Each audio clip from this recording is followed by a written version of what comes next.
All right, ladies and gentlemen, boys and girls, welcome to another community conversation sponsored by the Siebel Center for Design. Today, we are very honored to have Jessica and Eric join us for a community conversation about social impact and about design. But before we jump into intros from them, if you're rocking with us for the very first time, we'll go through a couple of these agenda items, community college overview, special guests and introductions, and the majority of the time will be a fireside chat in the Q&A, which is our favorite part. So just by way of introduction, Brandon Middleton, I go by three personas, kind of business Brandon, the family Brandon, which is arguably the most interesting one, and then out in the community, designer Brandon.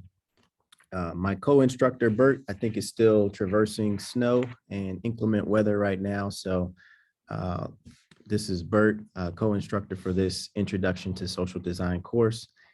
And on behalf of both of us, we're really excited to have you as guests and you as community members and students here today. And then a call to your attention in terms of the number of organizations that focus on social impact work that we're trying to bring into the class experience. As we plan this class out, we thought it would be important to teach design fundamentals and the foundation, but also very practically and tactically connect with organizations and community impact groups that are right there in the neighborhood and in the community doing the work. So we've been intentional to try to have these conversations, these community conversations that we're calling them. And over the 16-week semester, we'll connect with everyone that you see on the slide here, and then even a couple of more. So we're really excited today to have the University YMCA, and then again, School of the Art Institute of Chicago in the house today. So without further ado, I think we can move forward one slide and do a quick introduction of Jessica and Eric. So Mama taught me ladies first. So Jessica, I'm coming to you. You can do take 2, 3, 4, however many minutes you need in order to tell the people here who you are, you know, what you're focused on, where you are, maybe a fun fact about yourself, and then we'll do the same for Eric. So popcorn over to you, Jessica. Thanks. Hey, everyone. It's nice to be here. You can call me Jess. I'm from the University YMCA New American Welcome Center program. So we're on campus, kind of right across from the quad. And I have been at the Y for 4 years now. And as the Director of Immigrant Family Services, I run a community helpline for immigrants to connect to local resources, and then also just to get some kind of case management if needed in terms of helping to apply for public benefits or other types of assistance programs, like especially during COVID, like rent assistance or utility assistance.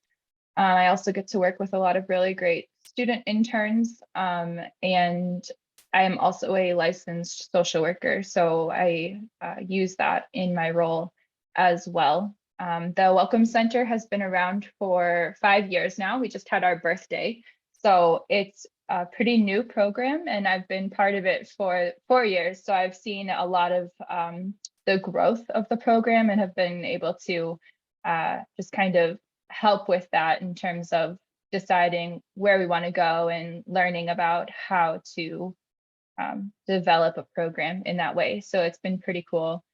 And some things about me, I've been in Champaign for about 7 years now. I love hanging out with my dog, my husband. I love to cook vegan food. That's a fun fact. And yeah, I'm just really excited to be here and get to talk to you all. So thanks for having me. Perfect. Thank you so much, Jessica. And hopefully for the students in the community, like this class is actually a collaboration between the Siebel Center for Design and the U of I School of Social Work. So the fact that Jessica is like a certified social worker and it's got all these like cool tie-ins, that makes her a very appropriate guest to have here. So thank you for that, Jess. And Eric, I'll pass the popcorn over to you, man. All right, Sorry, I'm gonna have to unmute myself. This is not the show and tell, right? Not yet. Yeah, you can do the intro and then feel free to go into your show and tell, and then we'll keep. Okay, so it's real quick. My name is Eric Hotchkiss. I'm a mechanical engineer, a designer. And mostly what I do now is kind of civic engagement work. I am a professor at the School of Art Institute of Chicago.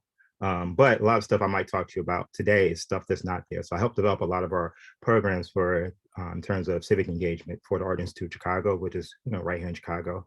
We have a satellite facility in the North Lawndale area of Chicago, which is on the west side. But also, I'm an Inglewood resident, so I have a design firm called Made in Inglewood, where we hire local residents, usually young adults, to build and design things. So we're taking like our kind of culture, our swag, exporting out.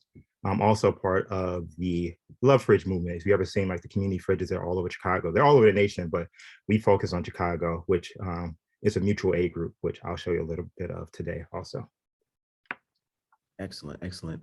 So I know that in the prep for this, I asked Jess and Eric if they had anything that they wanted to show or to talk through, that they could do that. So Eric got a little bit of show and tell. If you wanted to take over screen and show and talk through some of what you prepared, and then Jess, right after that, if you wanted to talk through, I'm really, really interested to kind of hear about the University YMCA work. So I'll give you all a little bit of time to dip into some passion projects for the first part here, and then we'll get into the prepared Q&A.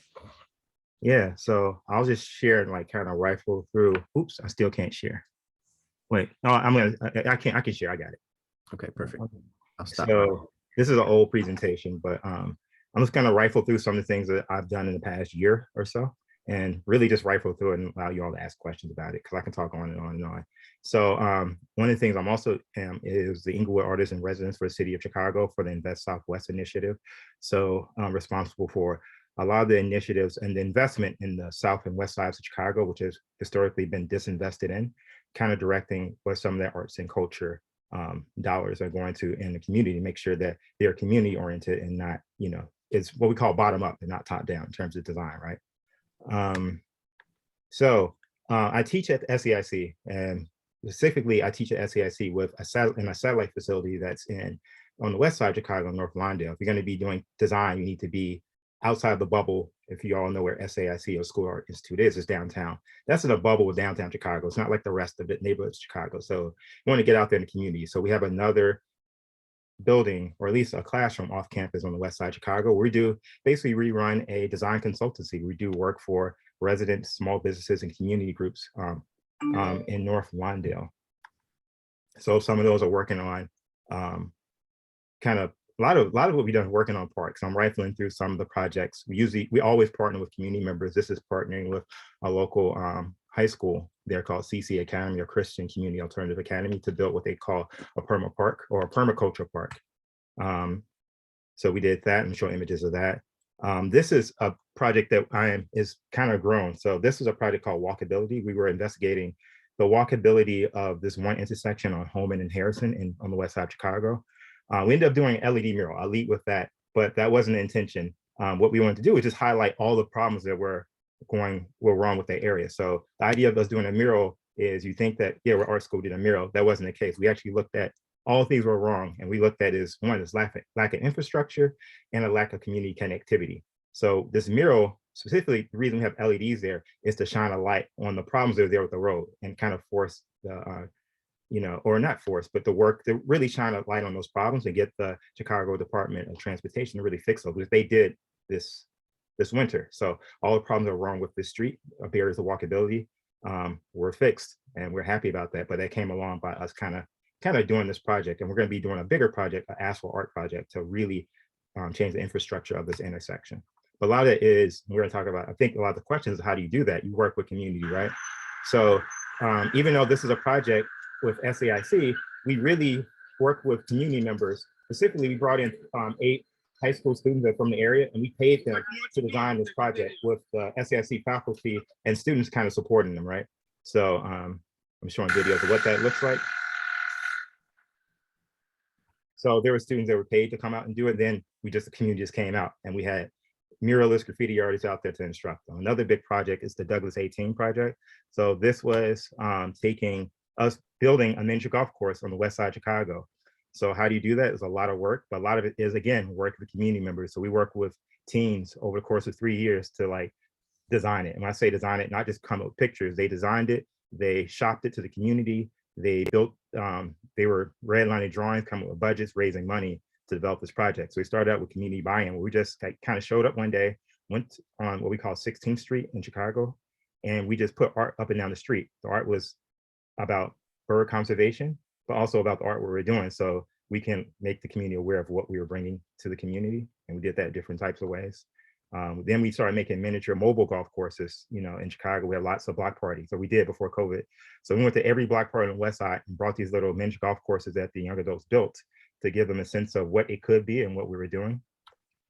Then we prototyped it. You can make a pretty golf course. Doesn't matter if it's not fun. So we went out there with pool noodles, boxes, whatever. And we invited 60 kids, because kids are really, really honest, right? Especially like 12-year-olds, 6 to 12-year-olds. They'll tell you something's trash, right? So we had them come out and tell us how it was. And they came out and said it was either good or bad or what have you. Then we worked with those young adults to really figure out aesthetically what it would look like. This is just us making models. These are all teenagers, usually like between 14 and 17, designing all this stuff. Then we started making a mock-up. We mocked everything up physically out there. So initially we built the golf course out of wood and like paper mache and things like that, which you're seeing here. Then we redlined everything. We brought it actually downtown Chicago to show people what we were doing. And then we built the golf course, which I'm going to play this. I'm going to fast forward because I don't like to hear the sound of my voice, and this is really long. But I just want you to see what the golf course is looking like now. So that's something I'm really, really excited about, because we fought really, really hard for it for 3 years. Nobody thought it was possible. But again, we got the support of the community, especially those young adults, those kids who fought for it all those years. It comes through. We actually got the name of the whole park changed. We were associated with it, changing it from Douglas to Douglas, like Frederick Douglass Park. Just more images of that. And yeah, so all these other images are just kind of stuff I do for Made in Inglewood. And this is the Love Fridge Project. So this is a mutual aid project where we have these community fridges all around Chicago, where I help build most of the fridges, like the structures around them. But and I use community to help me build them too. So you see young people come out to help build them because they take ownership of them, therefore they keep them clean, they stock the fridges, they do all that stuff. So as we talk about community and how in community engagement, you got to be out there with the community doing this stuff. I'll leave it at that. This is more stuff I won't talk about, but I just wanted to share some of that stuff really, really quickly. Yeah, that's awesome. That's awesome.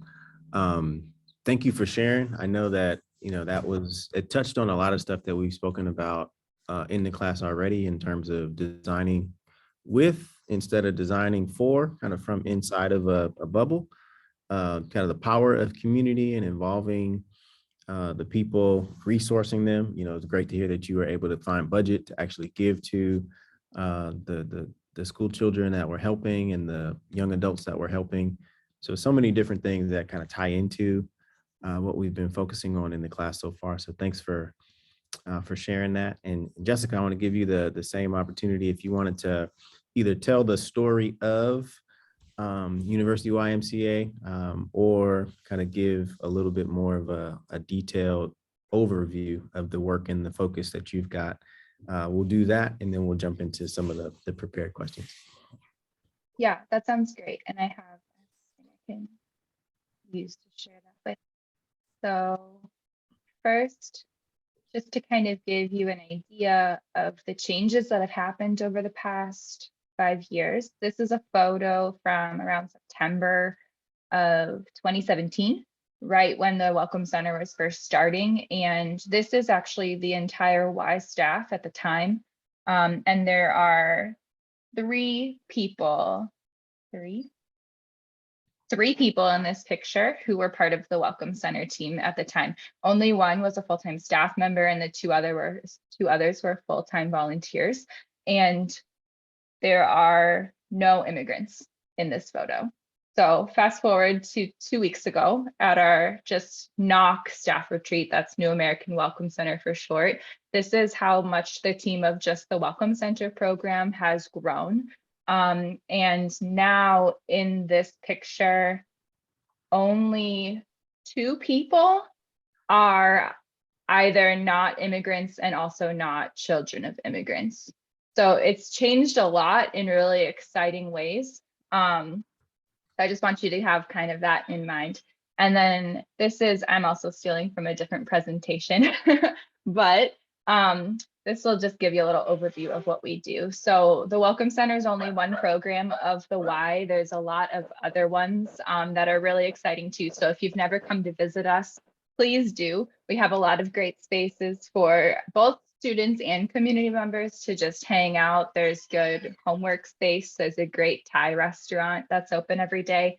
And if you want to come visit us as early as tomorrow, every Friday, there's a free lecture with free lunch from the Thai restaurant, and it starts at noon. And tomorrow, I think it's part of the an interfaith conference that's happening at the Y this weekend. So the speaker will be talking about some interfaith issues and topics. So the mission of the Welcome Center is to work to make our community a place where all immigrants can thrive and flourish.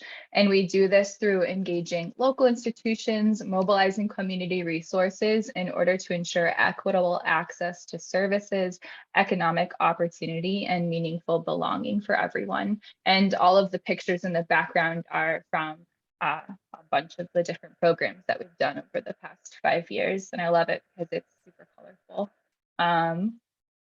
This gives you an idea of just some of the different areas that we work in, and I won't hit on all of them in depth, but the helpline is what I work with most closely, and it serves immigrants in 5 different languages. We have a legal services and assistance program. So one of the things that we discovered when the Welcome Center first started, and we talked to a lot of community members about what was missing. Legal services was a huge thing that came up over and over. We have a lot of people in the community who need immigration legal assistance, who maybe need to start the process of becoming a citizen or want to find a way to have more secure status here. And so some of our team members decided to meet that need and became Department of Justice accredited representatives in order to be able to fill that space.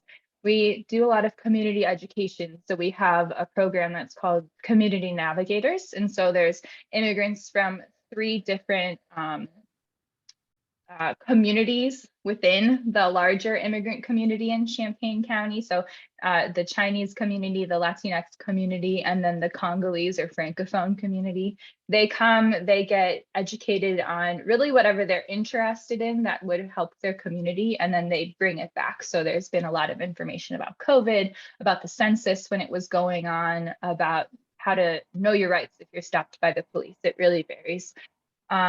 We do some tutoring for families that really needed help jumping from in classroom to online learning during the pandemic, and it's carried over. There's also a really awesome group of young COVID ambassadors that started. They're high school students that wanted to educate the community about COVID, so they've been trained through that. We also support local immigrant-owned businesses, making sure that they know about resources like some of the different grants that have been available to keep businesses afloat during COVID. A lot of things come back to COVID right now. Our services really had to pivot in terms of what the community needed over the past 2 years. Leadership development just speaks to the fact that we have a lot of interns working with us. We also have a lot of first-generation immigrants on our team who are just learning how to be in this new space, learning about the work environment, and also really changing their career path from what they worked on in their home countries. We do capacity building, so we're not the only New American Welcome Center in the country. There's about 18 others, so we've done some capacity building work in those other spaces, helping people to figure out how to get their programs running. And then also we do a lot of collaboration with other places in town.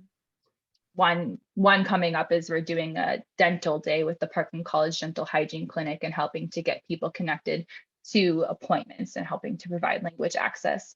And then we also just want to foster belonging in the community. So we do a lot of events related to that. One big one is every September, we have kind of a festival during the second week of September called Welcoming Week, where about 40 or 30 different organizations come together to plan events throughout the week that bring together immigrants and then US-born residents and kind of celebrate the cultural diversity that we have in our community and give neighbors a chance to get to know one another. And this is the last slide I'll show you from this, but it just kind of talks about some of the things that have been accomplished just in the past year. Our legal team has been super busy providing a ton of consultations. They've had 76 total new cases. They are helping several clients apply for U visas, which is something in particular to people who have been victims of crime. And that's the only way that they may be able to adjust their legal status. And when they were able to secure asylum for one person, which sounds like not very much, but the application is like 500 pages long. It's a super big process. And so it was really exciting when that happened. And then specifically the helpline that I work with, just last year, we served over 500 clients. This number was from November. So by the end of the year, it was higher than that. And just one program that we used to help connect people to resources was a gift card program for undocumented immigrants who couldn't get the stimulus check because they were left out. They weren't eligible based on their immigration status. And so we were able to connect people to over $136,000 to help replace that money that they weren't able to receive. There's a lot more, but I'll stop there.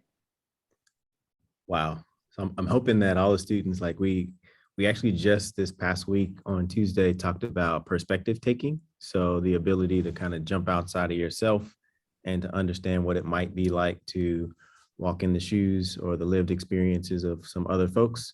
So from like Eric's presentation and from Jess's presentation, this is a great kind of practical and tactical way for you to actually see, two people that are helping, in some cases, people that come from similar background as them. And then in some cases, like people that come from like a whole nother country or a whole nother kind of walk of life. But very cool to be able to kind of put the foundation of design and social impact that we've been learning, and to see two people that are leading and like doing it with their bare hands every single day with their team. So thank you with that, or thank you for that. And we'll move over into some of the prepared Q&A. And again, to the students and community members that are out there, feel free to put questions in the chat, but I'll go ahead and share my screen again, and then we'll just jump into some Q&A here. So let's go back here, and I'll pop back over to Eric to just rewind us back to the origin story, like how you were born and raised in the community. Like, how was early Eric, 7, 8, 9, 10, thinking about like your career, and like, did you see yourself going in this direction, or has it been a little bit more of a zigzaggy line? Just walk us through kind of that piece of it, the origin story. Yeah, so it seemed like a zigzaggy line at the time, but really is based in a lot of stuff I do now. So a lot of my work is based in mutual aid.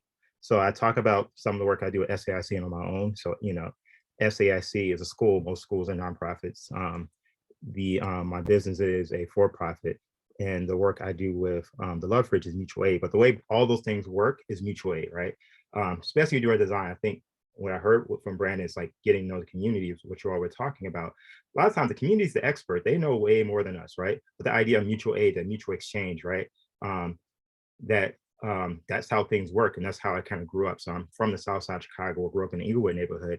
And I realize now that a lot of my growth was through the acts of mutual aid, right? So, getting back and forth to school, the community took me to high school. My high school was nowhere near where I grew up at. Getting through college, even my grad school, I went to grad school at the School of Art Institute.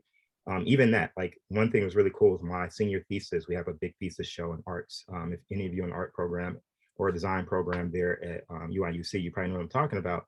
My whole neighborhood showed up to help me install, and showed up to like see the project, right?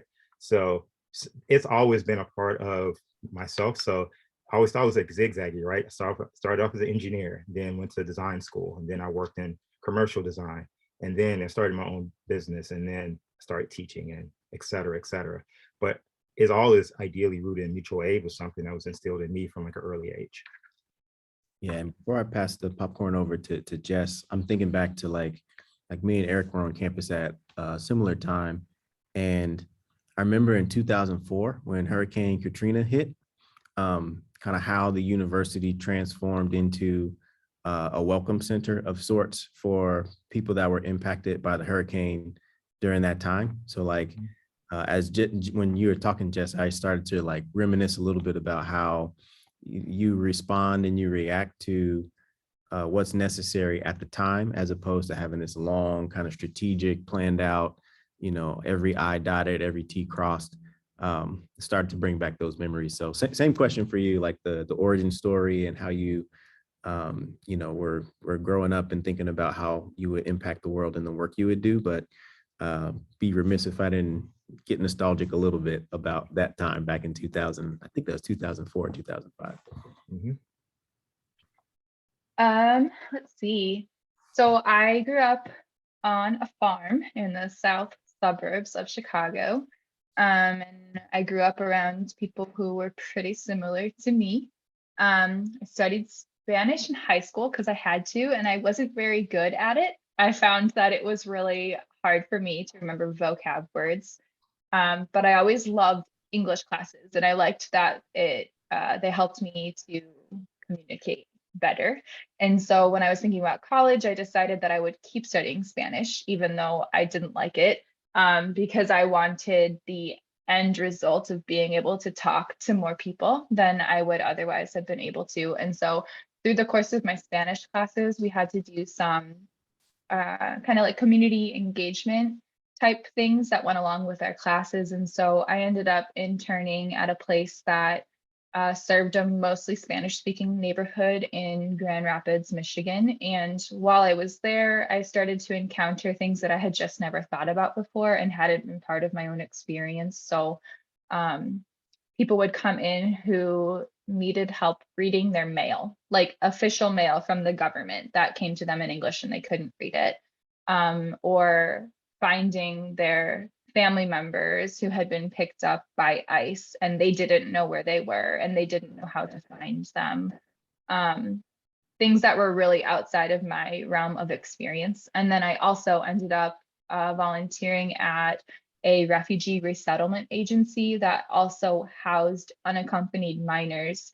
And so I was kind of helping to run a conversation group for unaccompanied minors and just to give them a way to practice English.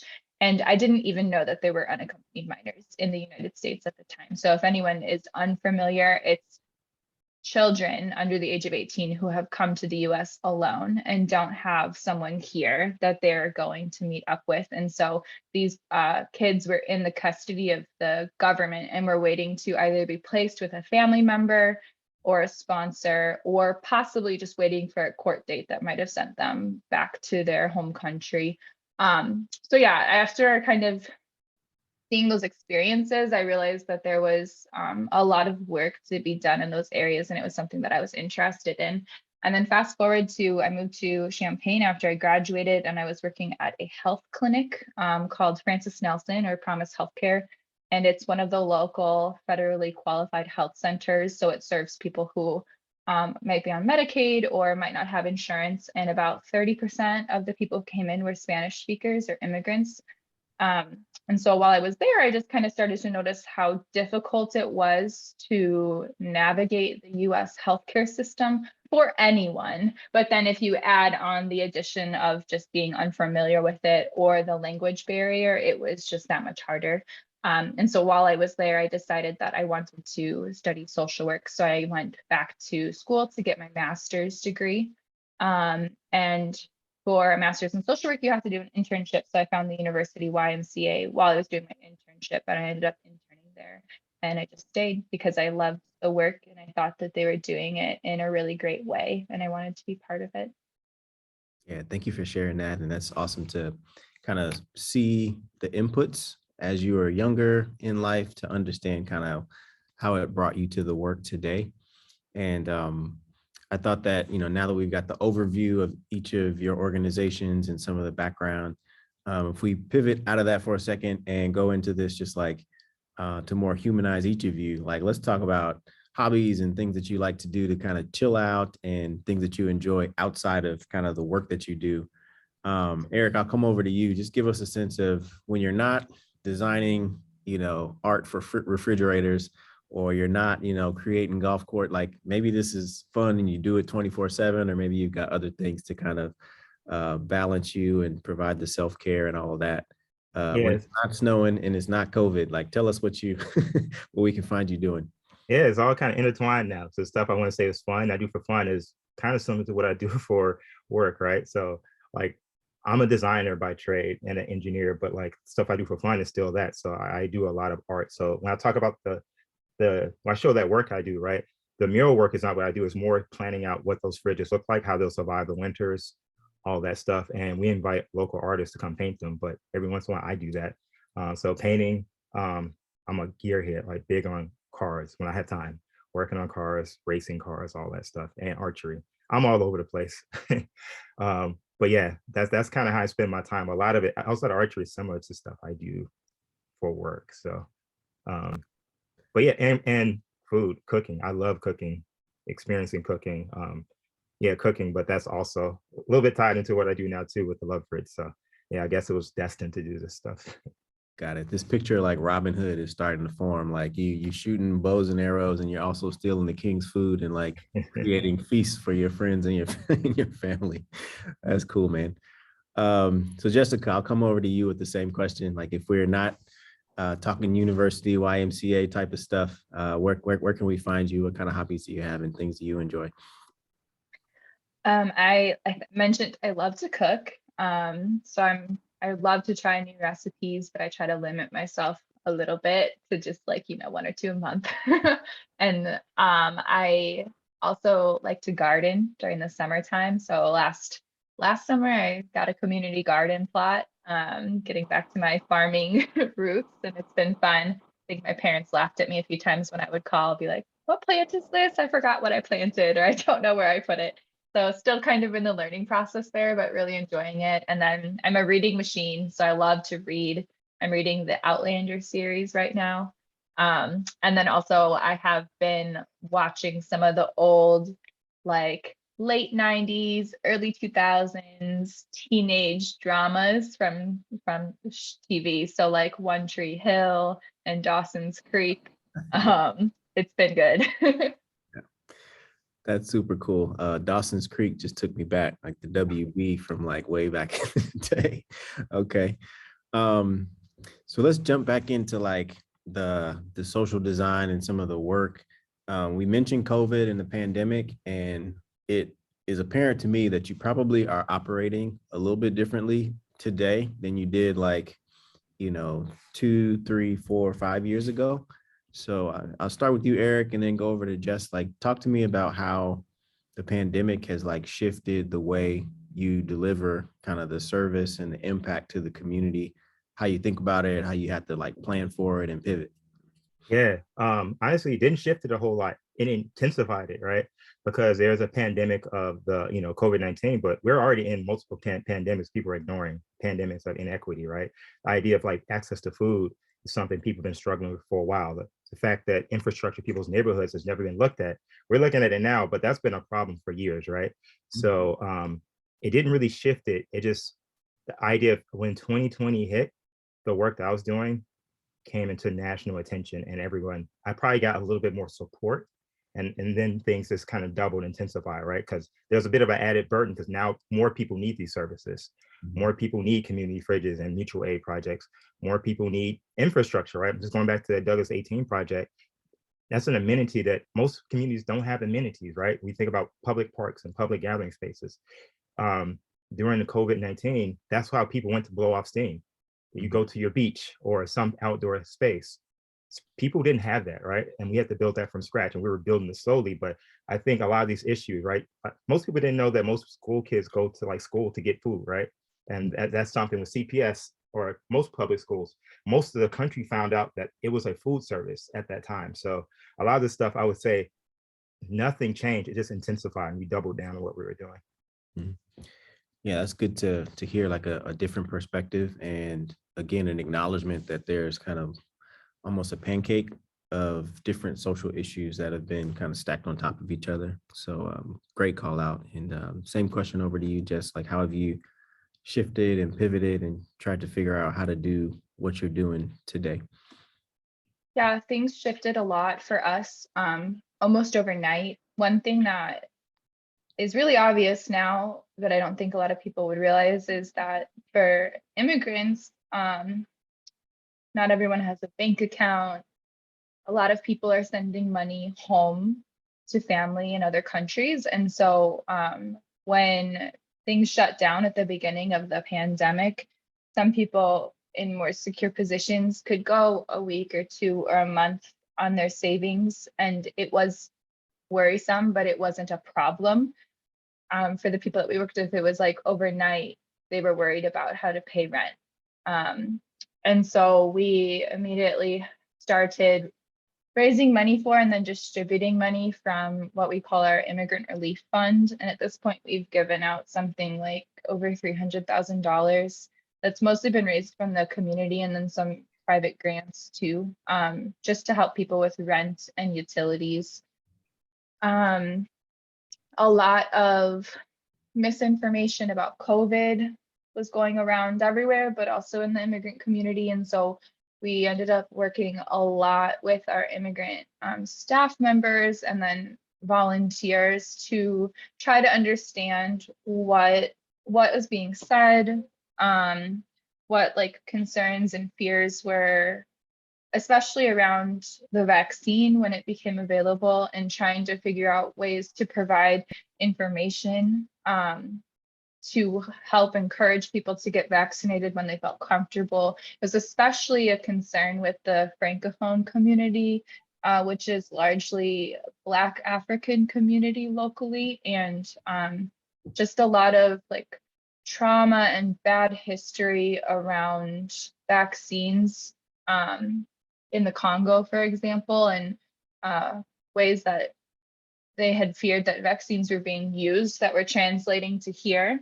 So yeah, those are some things that we dealt with, and we still have ongoing groups that meet on a monthly basis to talk about like where are things at with COVID, what needs to be done, who isn't getting vaccinated, who has not the right information, and then just like logistical things. So to help people apply for rent assistance, for example, they typically need to sign the application at the end. And if our offices are closed, how do they sign it? And if lots of people don't have computers or don't have, aren't as technologically savvy necessarily in some ways. And so we had to figure out how to use WhatsApp because it's encrypted, and had to also try to reach out to community partners, be like, these things that you're asking for, this isn't realistic. Can we do something different?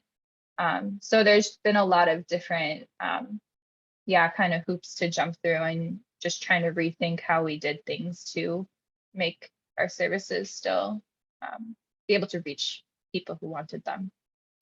Yeah, that's awesome that you bring those up. And like in design, we call them constraints, or we call them like a number of different things.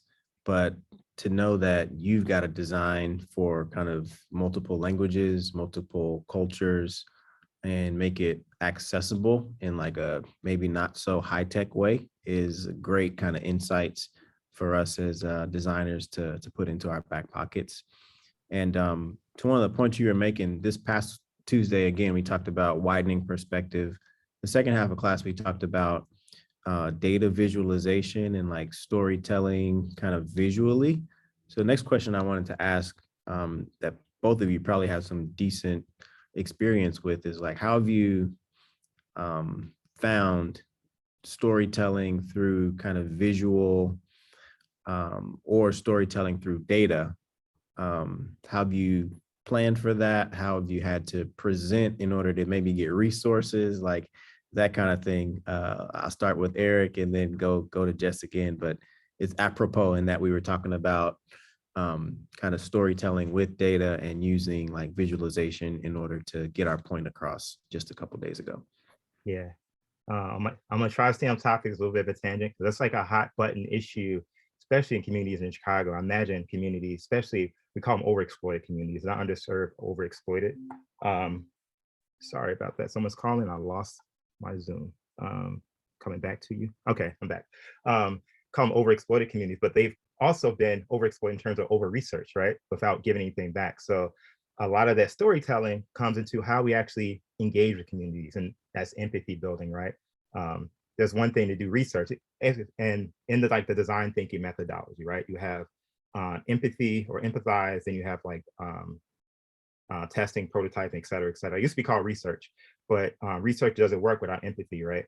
So storytelling, because right now, if you were to drop in Chicago, and schools are still doing this, and say, I'm going to do a research project with data visualization, most communities would say, leave me alone, because they've been historically over researched. And actually that data has been collected and not even allow access to that community. So a lot of this empathy building, trust building, being present before we even get to like data visualization. So even be able to tell your story and why you're doing it, being transparent in that way. Transparency is a big thing. But yeah, I'm going on a tangent, but it's a whole history around like not just data visualization, but how do you even get that data to even start telling those stories, and what stories are you telling, and what input do you have around those stories to tell those stories, right? What side is that story coming from? Because data doesn't, it can be, data is, the story data is, visualization tells is really depending on who tells it, right? So who has control over that data? So yeah, there's a lot of information, a lot of stuff about that that we are working through right now, and not just with SCIC, but multiple universities here in Chicago, and also in New Jersey, Newark, that area. Yeah, that's great. I think one of the points that Bert brought out is just because you have the data or you have the information or you've taken the perspective of a particular community or demographic doesn't make you like the expert on it. Just because I've taken the perspective of a poet does not make me a poet. Or just because I've taken the perspective of a old Middle Eastern lady, I might understand her perspective, but that does not make me an old Middle Eastern lady. Like there's a trust that needs to be maintained. And I think history is like the track record that we use in order for communities to say, yep, I can trust this person or this entity coming here and their intentions, or no, I cannot do that. So Eric, it's great to hear you kind of bring some of that to the surface. And Jess, I'll bring the same question over to you. Like, how have you used the data to tell your stories, to advocate for resources, to maybe even communicate across languages? Maybe two languages understand a picture, but they don't speak the same, like, verbal language. So just give us a couple of takes on that. Yeah, I was laughing when you said it at first, because you say like data, tell your story, and I think grant reports or like grant applications. Three things came to mind. I think we have kind of an opposite problem in that immigrants are often unseen, and sometimes there's not information about who's in the community. And so when the Welcome Center first started, one of the first things we did was release a data report of immigrants in Champaign County. And it was made with census data, and it was basically just to show who's here and what they contribute, because immigrants contribute a lot to our community. We're the second largest population of immigrants in Illinois outside of Chicago.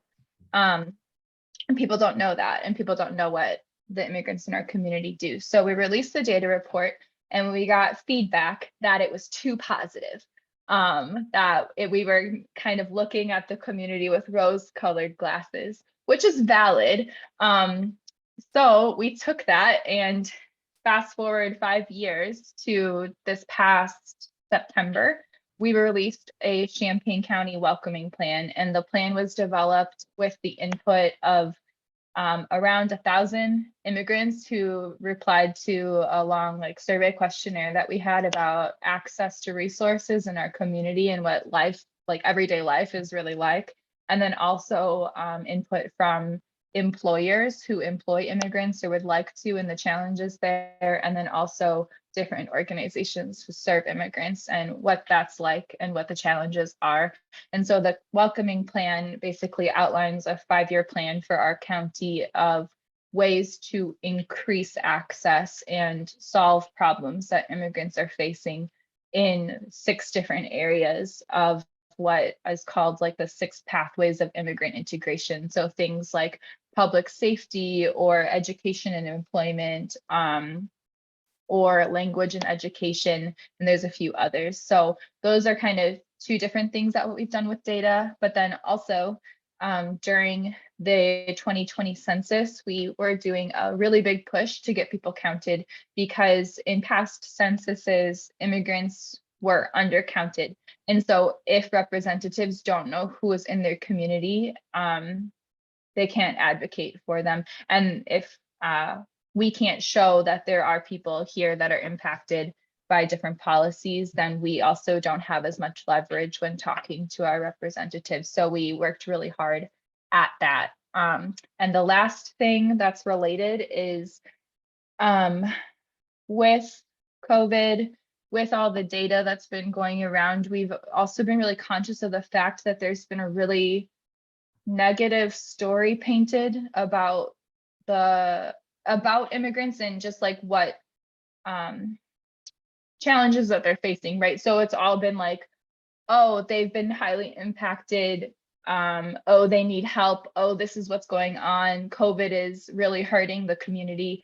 And there's joy there too. And there's things to celebrate. And so we walk this kind of really hard line of how do we show what's really going on and what the need is, but also we don't want to take power from the community and we don't want to make it so negative all the time. Like we want to celebrate also. And so we've been struggling with that and trying to navigate it. And I think a lot of other places I've been to.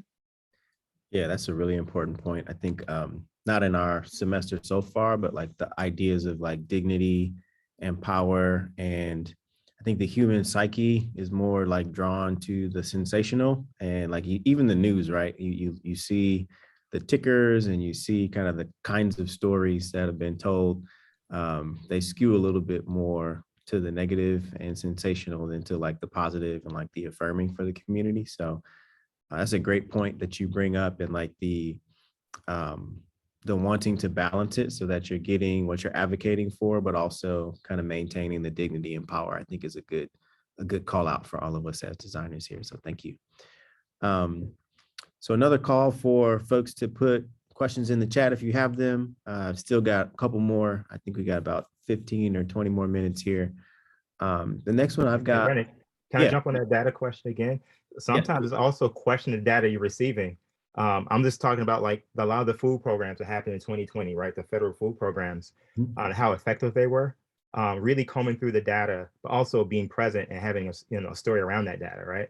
So if you look at all the food that's given out by the federal government, they do it by weight, right? It seems like a lot of food. If you ever looked at one of those boxes, what they tend to do is fill them with heavy, dense food items, yogurt, a lot of yogurt.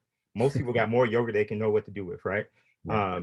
And unless you're seeing that story, right? So data shows we gave out a lot of food. The US government gave out tons and tons of yogurt because they were receiving that data. They just were seeing weights, right? They know I gave this contract to this company and they gave out this much food, right?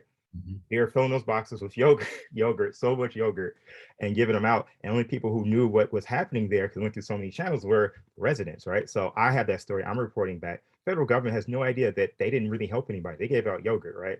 So, and going to the idea of dignity, that's why a lot of these mutual aid groups popped up to kind of help with the food crisis in a way that's also about dignity, where you don't have to sign up. People had to sign a bunch of information to get that box full of yogurt, right?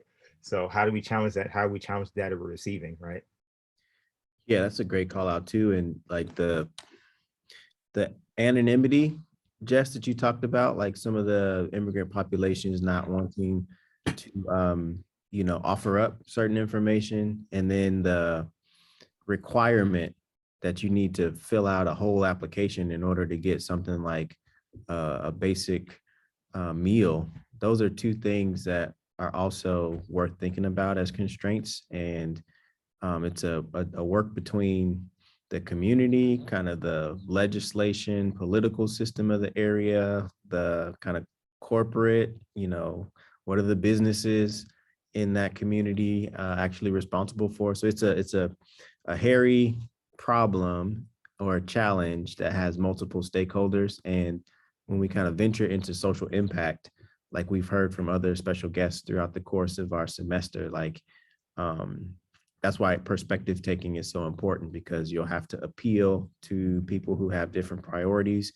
and different kind of ways to find a win amongst multiple stakeholder groups is going to be one of the more important things that you can develop like a skill for. But yeah, that's a great call out, Aaron. I didn't know the yogurt story, and I guess I couldn't have known it unless somebody that was a little bit closer to it brought it to our attention. So that's great to hear, man. Thank you. So let me go over to the next question, which I had. It was about kind of the balance that how you maintain balance. Jess, I'll come to you with this question. It sounds like you are in the community, like doing the helping work. Sometimes you are strategy, like building the program strategy. You're sometimes writing the grants. Like how as a nonprofit kind of organization, it feels like startup culture where everybody like in a company is wearing like multiple hats and doing all the things at the same time. So talk to kind of the students and talk to community members about how you find balance in doing the right thing at the right time to serve kind of the greatest amount of folks. I just want to say first, my dog has the zoomies right now, so I'm sorry if you hear barking. All good. That's a hard one. In terms of just like on the job, I think it's something that my coworkers and I are just starting to get better at now, because it's really hard to say no when you see a need and then you're presented with an opportunity that seems like it could help address that need.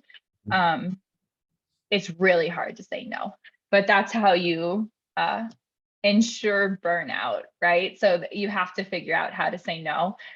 So just have really recently been trying to think pragmatically about like how much time do we actually have?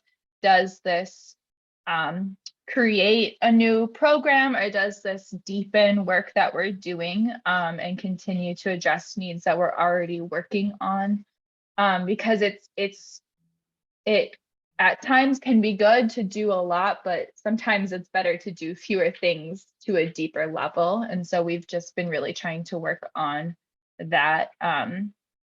But then also when I think of balance, I think of like, how do you come back and do the work again the next day, right? And so that's something that as a group we tried to work on and prioritize self-care, remind people that you should be at home if you're sick and not working from home. You should be like at home being sick. Also trying to remember to, leave work at work, take your time in the evening to do something else. And then I also just work hard to teach my interns to do that, or teach people that I directly supervise to do that. Someone yesterday replied to an email from me when she wasn't working. She's like, I'm away from my computer, but do you want me to do that? And I replied with, I really think you should turn your email off when you're not working, right? Because you just can't do it all, and you can't do it without resting. Yeah, I'm right there with you. And guilty, just like your colleague as well. So point well taken. Same question over to you, Eric, in terms of like finding balance and juggling all the things and making sure you're trying to prioritize the most important one on top. How have you found that? I'm notoriously not good at it, so I'm gonna talk about some of the ways. I'm really good with my organizations, right? Because I'm just thinking about sustainability. Because once you open the lid on offering a service, you need to keep it up, right? And if that program isn't sustainable, you're doing a disservice to that community. So I'm really good at that, right? When I think about the organization, myself is a different story. And maybe I got this just from engineering school. I'm not sure. Like I'm notorious for just like, if you put it in front of me, I'm gonna go after it, right? I'm like a greyhound with a rabbit in front of me. But also like I live in the communities that I serve, right? So it's hard, like even closing the laptop doesn't matter. People come knock on my door. But also with that community work is, again, it's a system, right? It's mutual aid. People recognize like, man, you're doing a lot, but you need to rest. You get sick, like, or something doesn't work, like this system falls apart. So while I'm bad at it, my community kind of supports me in that way. Actually started a group of young adults. They're called Greater Youth, Greater Good. A lot of what they do is just call in, checking on me, like, Eric, what are you doing? It's Saturday. What are you doing? Stop, right? So again, that mutual aid thing, right? I'm really bad at taking care of myself, but really good at taking care of other people. So they slid in to do that. Like, know what? We're going to look after you because apparently you're terrible at it, right? And so, yeah, I just throw it back to community work and being in community with people. Yeah, the importance of community. I didn't see that angle, but yeah, it will take care of you if you're doing right by it. So pivoting over to kind of another question about like heroes and like influences and like mentorship and sponsorship, like who have been some more important people that have helped you along the path as it pertains to kind of social impact and design, or books that you've read or people that you follow, maybe not in Illinois, maybe they're somewhere else, but just like people that have been helpful, resources that have been helpful. I'll come over to you, Jess, first, and then Eric, same question. I'm curious to hear it and to get it out there into the student ears and the community ears here. One thing that's been really great is, if you're not familiar with the YMCA, it's a global organization. And so we're our own like association, but we're connected with all the other Ys. And so that means we're also connected with the 18 other New American Welcome Centers. And there's some awesome people working at those places. And this was the Welcome Center was like a piloted program by YMCA of the USA. And so we were part of the second cohort of New American Welcome Centers, which means there was already one group that was out there doing the work that we could go to and learn from. Specifically in New York, they have a just massive program with, I think at one point they had like 100 centers across New York City. So we learned a lot from them. And then me specifically, I follow a lot of people on Instagram who are doing a lot of really cool things that I think do really good work in terms of like working in community, like Eric was talking about. And I wrote down a couple of them just so I wouldn't go blank, but I really like DeRay McKesson and Austin Channing, and then Alexandria Ocasio-Cortez. I think that they're constantly posting really great things that inspire me a lot. And recently I learned about this awesome woman named Julia Berryman. So if you've never heard of her, I suggest finding her on social media. And she does a lot about kind of what we were just talking about in terms of ways to like care for yourself so that you can keep doing the work. And so, yeah, I recommend checking her out. We just had her come to a staff retreat about a week ago and go through a lot of things about like listening to your body and ways to help regulate and de-stress. Yeah, perfect. Put Jessica's like the spelling of her name in the chat there for the students and the community members to check out. And since we're recording it, we've got it all captured anyway, but just for completeness sake. Yeah, how about for you, Eric? Like heroes or people that have mentored and sponsored you to keep you growing and learning down your path? Yeah, people I look up to, like kind of movements and geographical movements, right? So a lot of the work that's going on in Newark, right? And a lot of it's just in terms of place keeping. So we always talk about place making, designing spaces.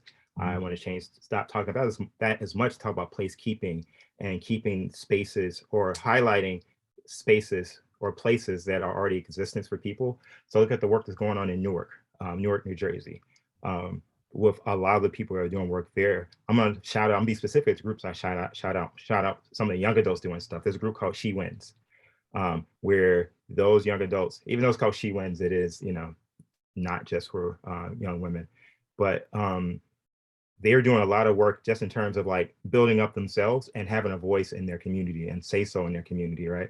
Policy decisions. I look at the work that's going on in Tulsa, Oklahoma, with a lot of the work that's going there now, with not just highlighting everything that happened with the Tulsa race massacre, but also building up that space in spite of the politics of, Tulsa, Oklahoma. They're doing a lot of work. And I say a lot of work without like these big institutions like we have in Chicago and Urbana and Champaign to help them, right? So they're kind of putting on, doing it with, pulling themselves up by their own bootstrap, doing it themselves. They're out there doing the work. Also out in Baltimore, like Tiny W or Philly, Tiny WPA in Philadelphia, and their Building Heroes program, how they're like having like immediate effect in their space, right? They're training young adults to make things, but also not just make things, so you can make it and find the funding for it. You can transfer a community, and you don't need the help of your municipality, right? So, you know, you can, as much as we talk about trying to get permissions and stuff, what if you have all those skills and all those traits to do it yourself? You don't need permission. Similarly, just looking at what's going on in, I want to say a lot of other places in Nigeria, but Lagos, in terms of product design. When I say product design, I don't mean industrial design, but I mean like products in terms of like digital products and how they're turning inward and building themselves up. And there's a lot of that training is about them training themselves and doing something a little bit differently and having like their own way of doing things. I say that's going to be a tech capital of the world in the next, you know, it might be there right now, but everyone will know about it in the next 5 years. So yeah, those movements are things that really inspire me.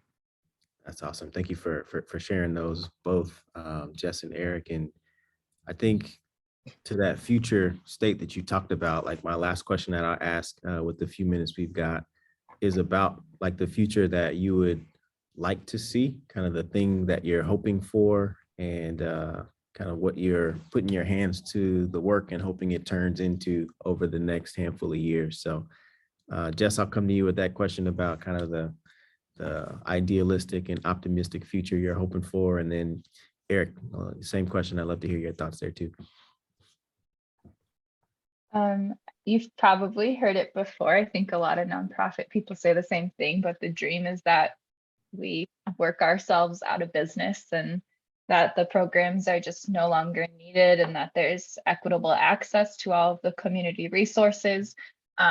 I think really the concrete thing that we're working toward right now, though, is just implementing the welcoming plan that I mentioned. There's a lot of community partners who've said that they're interested in trying to make some of the changes happen that are highlighted in the plan. And so we're, just trying to work toward that so that we don't have to be providing language access, that other places provide the language access to their own services, for example. And there's kind of a long list of other things in that same area that would be really great to see. And the whole plan is on our website. So if anyone's interested in seeing what that looks like, you can read it there. And if you want to get involved, just let me know. Perfect. Thank you. We'll share the details and the website and the email addresses and all of that subsequently. But yeah, students and community members, pretty easy to connect with both of these individuals, Jess and Eric. So thanks for that, Jess. I'll hand that same question over to you, Eric, about kind of futures and what you're hoping for. Yeah. So some of the things, I'm going to use a business term, like a flat operations, right? Where there isn't as much hierarchy, and really it's just ceding power to the people, right? Ceding agency. In design, like we design a lot of things, right? But we're really bad as like, well, in the US, I won't speak for other places, but we're really bad at designing for people, designing cities and infrastructure for people, mostly because we don't want to cede that power. We want to control everything and design for people instead of with people. As much as I know a lot of cities are now like, oh, we're designed with and not for, they're not doing it. It's hard. That co-design thing is actually really difficult. And a lot of it's just difficult to like cede that agency, to not be the one who gets all the glory for it, right? To give that power back to people. And we've seen it countless times. And when you cede that agency over to the people who it's for, the design is so much better, right? And cheaper because you don't have to redo it, because it works, because the people who are the experts are telling you what they need, right? So I think I really just want to see a world that's more efficient, but I think that efficiency comes with ceding agency over to the people without power. That's a powerful concept to think about. And yeah, the economics, and there's so many different inputs that go into it, but the concept is so simple, like power back to the people, right? So let me do this and just fast forward one slide and just say a big thank you to Jess and to Eric for sharing their work personally, sharing kind of their stories and their upbringings, sharing their organizations and their businesses with us. And yeah, I wanted to, like we always do at this time, kind of stop my screen share and go for a little selfie. So I'll give people 30 seconds or so to come on video. Let's see if we can capture something cool here, make a moment, and we can get y'all out of here. Let's see, we'll do this. All right, so I think we're getting folks to come on. I'll give y'all a 10-second countdown. Here we go. In 10, 9, 8, 7, 6, 5, 4, 3, 2, and 1. Here we go. All right, I think we got it. So, yeah, I think we've got just a couple more minutes to spare. Maybe to Jess and to Eric, if there's one last thing that you would leave the students with, or you reflecting kind of words to your younger self, things that you wish you would have known or heard, like at this point in your life, or at this point in being a student, feel free. So Jess, 1 or 2 things, and then Eric, 1 or 2 things, and then we'll close this thing down for tonight. Oh man, that's a good question. I'm trying to think of things that I say to my interns all the time. I think just that you don't have to know what you're going to do right now. And you can have like some idea, but it's okay if you don't. Also, I didn't know, and I'm pretty happy with where I am, and I like what I do, and I love the people that I work with. So I think you'll figure it out. And even if you end up in 1 or 2 places where you're like, oh, this isn't quite it, there's probably a reason for it. So just kind of go with the flow and see where you end up, but also take opportunities when they come. Love it. Yep. Yeah, I would just say no one knows the future. Like probably the people with the best idea what the future will be is you. So be present where you are right now. Get out there, try things. Fail early, fail often. That's something I tell students all the time. Fail early, fail often, fail quickly and cheaply. Is failing now, you'll learn a lot more than say trying to fail like 20 years from now. So try everything, mess up, start a business for $500, lose that $500 and be mad for like a week, but try stuff. Yeah. I know when I was a student, if I would have lost $500, I would have been mad for a little bit longer than a week, but oh yeah, you're going to be mad, but you'll figure it out. You'll learn much more than $500 worth of knowledge from it. Yeah. Cool. Well, Bert, any last things to wrap us up here? Happy to give people the rest of their evenings, and wishing all the California like sunshine comes your way so that it gets a little bit warmer in the state of Illinois. Anything last words, Bert? No, I don't think so. Just if you have any confusion about the projects you're working on, like don't ask us on like Monday night. Ask us early and often in our Slack channel, and we'll be there to help you out. I'm sure that Eric and Jessica would agree that like communicating early and often is really key in the work. So yeah, it's a good habit to start now. Perfect. Well, the last thing I'll ask everybody to do is throw your favorite emoji on the Zoom screen as a thank you to Eric and Jess for coming through today. And yeah, feel free to hit us up. Jess and Eric, they're working on student projects due next Tuesday. So they're going to tell a 7-minute story of a particular social issue that we've talked through to this point in the semester. So it should be a good time. But yeah, on behalf of myself and Bert, thank you everybody for coming by. I'll stop the recording here, but everybody have a good rest of the evening, good rest of the week. Be safe and stay warm and drink water and mind your business. And that's it. All right, y'all. Everyone. Thank you. Bye. Thank you.